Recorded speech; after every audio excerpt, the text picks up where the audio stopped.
Pagkatapos ng maraming paggalaw mga magulo na nangyayari nitong off-season na minarkahan ng mga superstar trade demands, na ang ilan ay natupad at ang ilan naman ay hindi natupad.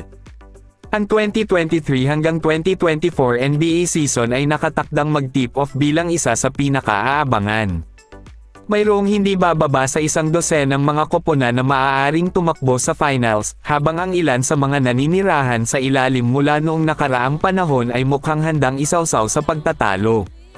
Sa makatuwid, ang pag-project ng mga standing ng NBA para sa paparating na season ay tila isang hangal na gawain o sa kasong ito, isang gawain na hinulaan ng mga eksperto ang mangyayari.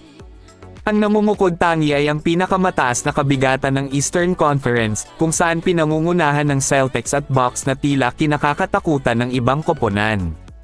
Kakabila naman ang Denver Nuggets ay mukhang handa na ipagtanggol ang kanilang titulo ng may sigla, ngunit ang Suns, Lakers, Warriors, Kings, Clippers, Pelicans, Grizzlies at Mavericks ay maaaring lahat ay lehitimong kalaban sa trono na may malinaw na lakas para sumungkit ng kampyonato.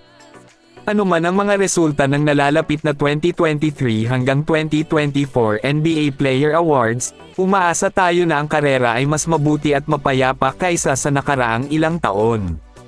Marahil ito ay pag-iisip, ngunit ngayon na sina Nikola Jokic at Joel Embiid ay nakakuha na ng bawat isa sa Most Valuable Player, sa ngayon mahirap hulaan ang mga parangal dahil nakadepende ang mga ito sa performance at salaysay ng koponan, ngunit matapang na nagpasya ang mga eksperto ng CBS Sports NBA.